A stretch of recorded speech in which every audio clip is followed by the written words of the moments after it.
این روزا انگار کلمه هوش مصنوعی یا همون AI همه جا هست. مگه نه؟ تو اخبار، تو شبکه‌های اجتماعی، سر کار، ولی واقعاً یعنی چی؟ اگه شما هم یکم با این اصطلاح گیج شدین، باید بگم که تنها نیستین.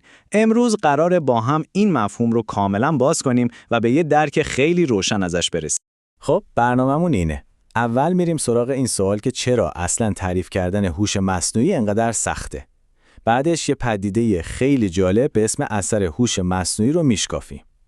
در ادامه هوش مصنوعی واقعی رو از هوش مصنوعی تو فیلم‌ها جدا می‌کنیم، می‌بینیم که چطور هر روز داریم ازش استفاده می‌کنیم و آخر سر هم یه سفر کوتاه به گذشته می‌کنیم تا ببینیم داستان از کجا شروع شد. بسیار خوب. بریم سراغ بخش اول. شاید خیلی ساده به نظر بیاد، ولی تعریف کردن هوش مصنوعی یکی از بزرگترین چالش‌های این حوزه است. بیاید ببینیم چرا. این همون سوال معروفه نه؟ واقعاً منظور از هوش مصنوعی چیه؟ احتمالاً اولین چیزی که به ذهن خیلیامون میاد ربات‌های خفن و فیلم‌های علمی تخیلیه. اما واقعیت اینه که داستان هم خیلی عمیق‌تره و هم خیلی به زندگی امروز ما نزدیک‌تره. برای پیدا کردن جواب باید برگردیم به نقطه صفر. این تعریفیه که جان مک‌کارتی، یعنی همون کسی که برای اولین بار اصطلاح هوش مصنوعی رو به کار برد، تو سال 1955 ارائه داد. به کلماتش دقت کنید. علم و مهندسی ساخت ماشین‌های هوشمند.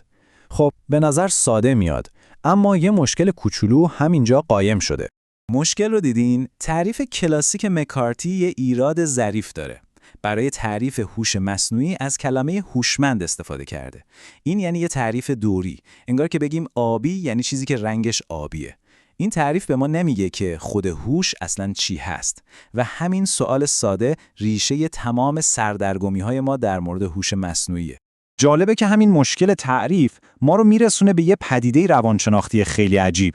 یه چیزی که توضیح میده چرا هر چقدر هوش مصنوعی پیشرفت میکنه، ما انگار خط پایان رو هی میبریم عقب‌تر. بهش میگن اثر هوش مصنوعی. این پارادوکس رو داشته باشید. بهش میگن اثر هوش مصنوعی. داستانش اینه. هر وقت یک کامپیوتر کاری رو انجام میده که قبلا فکر میکردیم فقط از عهده هوش انسان برمیاد، ما سریع استانداردها رو عوض میکنیم و میگیم نه بابا، این که هوش واقعی نبود. انگار که خط پایان تعریف هوش دائم داره از ما فرار میکنه. یه مثال کلاسیک و عالی براش اون مسابقه شطرنج معروفه. یادتونه سال 1997 کامپیوتر IBM به اسم دیپ بلو گری کاسپاروف قهرمان افسانه شطرنج جهان رو شکست داد. اولش همه تو شوک بودن و میگفتن این دیگه خود هوش مصنوعیه. ولی خیلی زود منتقدا اومدن گفتن نه، صبر کنید. دیپ بلو که واقعا فکر نمی‌کرد. فقط داشت میلیون‌ها حرکت رو با سرعت نور محاسبه می‌کرد. این هوش نیست، این فقط قدرت پردازش وحشیانه است. این نقل و قول از جف هاکینز دیگه، تیر خلاصه. این دقیقاً همون اثر هوش مصنوعی در عمله. کاری که دیروز مثل جادو به نظر می رسید، یعنی شکست دادن قهرمان شطرنج جهان، امروز میاد در حد یه ماشین حساب پیشرفته پایین. خب حالا که دیدیم تعریف هوش مصنوعی یه جورایی مثل گرفتن ماهی لیز از تو آبه، بیایید یه راه ساده‌تر برای فکر کردن بهش پیدا کنیم. واقعیت اینه که میشه کل دنیای هوش مصنوعی رو به دو تا دسته خیلی واضح تقسیم کرد. هوش مصنوعی که همین الان داریم و اون هوش مصنوعی که فقط توی فیلم‌ها دیدیم. این دو دسته رو به این اسم‌ها میشناسیم: هوش مصنوعی محدود یا ANI و هوش مصنوعی عمومی یا AGI. همونطور که از اسمشون پیداست، تفاوتشون از زمین تا آسمونه. هوش مصنوعی محدود همونطور که تو تصویر می‌بینید تو یه کار خیلی خاص استاده، مثلا شعله بازی با یه توپ. ولی هوش مصنوعی عمومی مثل یه آدم میتونه همزمان چند تا کار مختلف رو یاد بگیره و انجام بده. پس نکته کلیدی اینه: تمام، یعنی 100% هوش مصنوعی که امروز وجود داره از نوع محدود یا ضعیفه. مثل همون برنامه‌ای که شطرنج بازی میکنه یا الگوریتمی که صورت شما رو میشناسه. این سیستم‌ها تو یه کار مشخص حتی از انسان هم بهترن، ولی اگه ازشون بخواید یه کار دیگه انجام بدن کلاً هنگ میکنن. در مقابل هوش مصنوعی عمومی یا قوی، اون رویای دنیای علمی تخیلیه. یه هوش در سطح انسان که بتونه هر چیزی رو یاد بگیره و هر مشکلی رو حل کنه. خیلی مهمه که بدونیم این نوع هوش مصنوعی هنوز و شاید تا همیشه فقط یه ایده باقی بمونه و وجود خارجی نداره. البته تازگی‌ها یه دسته میانی هم پیدا شده. بهش میگن هوش مصنوعی با هدف عمومی یا GPI. مثلا به مدل‌های قدرتمندی مثل چت جی پی تی فکر کنید. اینها دیگه مثل هوش مصنوعی‌های قدیمی فقط یک کار بلد نیستن، بلکه میتونن کلی کار متنوع انجام بدن. از نوشتن ایمیل بگیر تا کدنویسی. اینا در واقع یه پله بین هوش مصنوعی محدود و اون رویای هوش مصنوعی عمومی هستن. خب دیگه تئوری بسه. بیایید ببینیم این هوش مصنوعی محدود که اینقدر ازش حرف زدیم دقیقاً کجاهای زندگی روزمره ما قایم شده. قول میدم از تعدادشون شگفت زده بشید. اولین و آشناترین مثال دستیارای صوتی روی گوشیامون.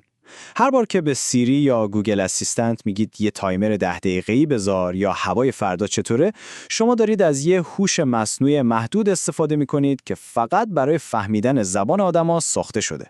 یا مثلا هر روز صبح که با یه نگاه به گوشیتون قفلش رو باز می‌کنید، قابلیت تشخیص چهره یه مثال بی‌نظیره. یه الگوریتم پیچیده با استفاده از بینایی کامپیوتری نقشه صورت شما رو یاد گرفته و اون رو از بین میلیون‌ها چهره دیگه تشخیص میده. و این لیست همینطور ادامه داره. فیلتر اسپم ایمیلتون که ایمیل‌های مزاحم رو جدا می‌کنه، هوش مصنوعیه. نتفلیکس یا اسپاتیفای که انگار فکر شما رو میخونن و دقیقاً میدونن چه فیلم یا آهنگی رو دوست دارید، کار هوش مصنوعیه. ابزارهای ترجمه آنلاین و البته این مدل‌های جدید هوش مصنوعی مولد که متن و عکس و کد تولید میکنن، همشون نمونه‌هایی از هوش مصنوعی محدود هستن که توی تار و پود زندگی دیجیتال ما تنیده شدن. خب حالا که با امروز هوش مصنوعی آشنا شدیم، بیاین ماشین زمان رو روشن کنیم و یه سفر کوتاه به گذشته داشته باشیم تا ببینیم جرقه اولیه این انقلاب بزرگ از کجا زده شد. 3 لحظه کلیدی سرنوشت هوش مصنوعی رو ساخت. همه چیز با یه سوال شروع شد. سال 1950 آلن تورینگ پرسید آیا ماشین‌ها میتونن فکر کنن و آزمون معروفش رو طراحی کرد. 6 سال بعد، یعنی تو سال 1956، توی کارگاه تابستونی تو کالج دارتموث این ایده بالاخره یه اسم پیدا کرد: هوش مصنوعی. و دهه‌های بعد تو سال 1997 این ایده قدرت نمایی کرد. یعنی وقتی که دیپ بلو قهرمان شطرنج جهان رو شکست داد. این دوتا تصویر داستان تولد هوش مصنوعی رو خلاصه میکنن. از یه طرف ایده ناب و تئوریک آزمون تورینگ رو داریم، یه آزمایش فکری برای سنجش هوش ماشین. و از طرف دیگه آدم‌های واقعی رو می‌بینیم، دانشمندایی که تو کارگاه دارتموث دور هم جمع شدن و یه رویا رو به یه رشته علمی تبدیل کردن. اینها بنیانگذارهای این حوزه بودن. پس اگه قرار باشه یه چیز از این بحث یاد بگیریم، اینه: هوش مصنوعی یه چیز واحد و یکپارچه نیست. بیشتر شبیه یه چتر بزرگه که زیرش یه عالمه تکنولوژی مختلف از بینایی کامپیوتری گرفته تا پردازش زبان جمع شدن تا به ما کمک کنن مسائل پیچیده رو حل کنیم. اگه بخوایم 3 نکته اصلی رو از این بررسی با خودمون ببریم، اینها هستن. اول اینکه تعریف هوش مصنوعی سخته، چون با هر پیشرفت ما تعریفمون از هوش رو عوض می‌کنیم. بهش میگفتیم اثر هوش مصنوعی. دوم اینکه تمام هوش مصنوعی که امروز باهاش سر و کار داریم از نوع محدود و برای کارهای خاصه. و سوم اینکه هوش مصنوعی عمومی در سطح انسان هنوز به دنیای علمی تخیلی تعلق داره. و همه اینها ما رو با یه سوال خیلی بزرگ تنها میذاره.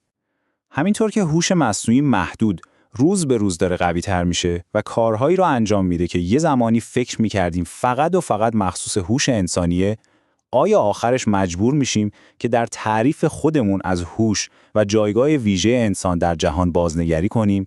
این سوالیه که جوابش آینده هممون رو شکل میده.